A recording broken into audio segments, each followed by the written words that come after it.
En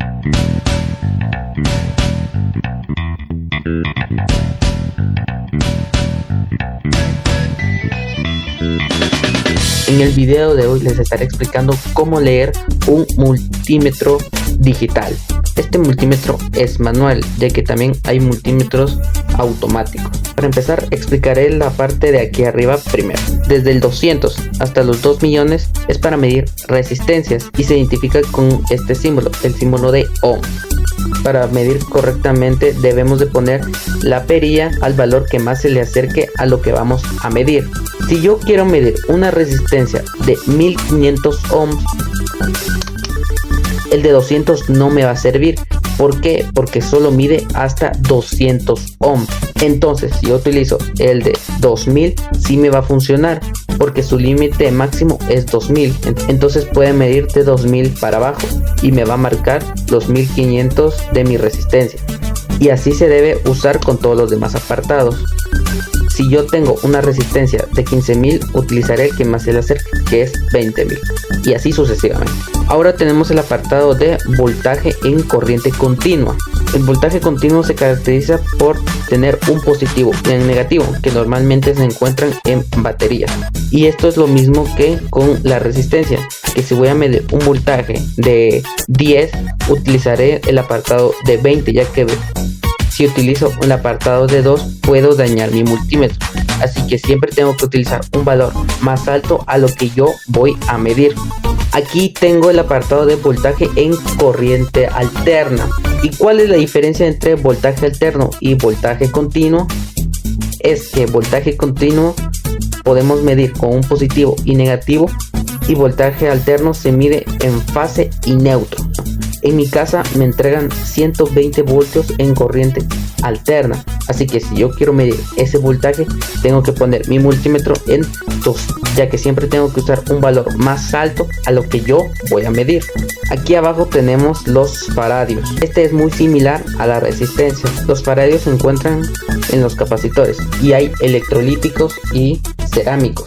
Si yo tengo un capacitor de unos 100 microfaradios, utilizaré el de 200, porque siempre tengo que utilizar un valor más alto a lo que yo voy a medir. Yo tengo aquí 200, y aquí 200, ¿cuál debo utilizar?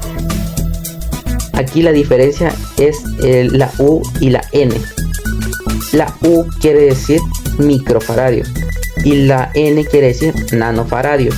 Nanofaradios es más pequeño que 200 microfaradios.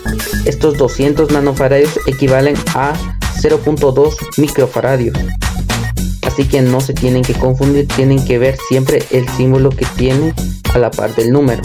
Ahora tenemos el apartado de amperios. Estos amperios son en corriente continua. Y como siempre tengo que medir en un valor más alto a lo que yo voy a medir. Y aquí arriba tenemos los mismos amperios, solo que para medir en corriente alterna. Ahora les explicaré cómo usar estas entradas. El multímetro viene con dos cables, uno rojo y uno negro.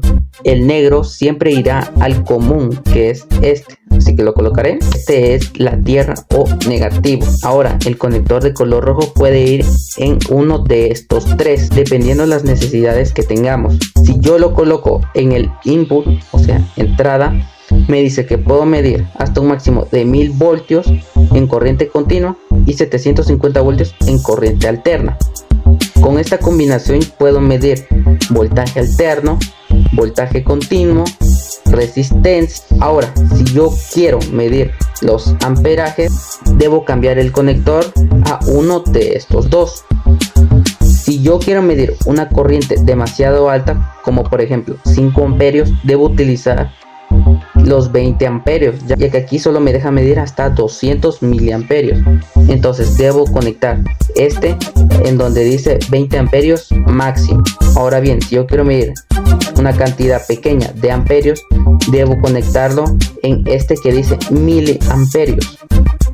Y muy importante, en este apartado, al utilizar la cantidad máxima de amperios, no se debe de mantener por mucho tiempo. Y al utilizar el apartado de miliamperios, se puede utilizar hasta un tiempo de máximo de 15 minutos. En el apartado de miliamperios, puedo medir hasta un máximo de 500 miliamperios máximos.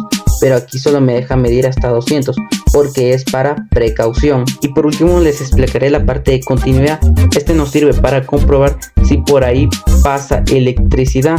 Cuando vayan a medir, asegúrense de que el aparato esté completamente apagado, ya que podrían dañar su multímetro. Este apartado es muy útil para poder reparar, ya que nos indican por medio de un sonido si por ahí pasa electricidad, para poder saber si hay cortos o el cable no tiene buen contacto.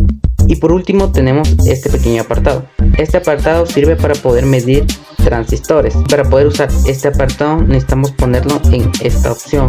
Es para poder medir la ganancia de un transistor y debemos colocar el transistor en estos orificios que hay acá. Tienen que tener en cuenta dos cosas. La primera, si su transistor es PNP o NPN, y de cómo están indicadas las patas del transistor. La E quiere decir emisor, la B quiere decir base y la C colector, y se deben de colocar dependiendo el orden que tenga el transistor. Ahora ya sabes cómo leer un multímetro y para qué funciona cada cosa. Y si quieres aprender a medir voltaje y corriente de la manera correcta, mira el video que está en mi canal. Adiós.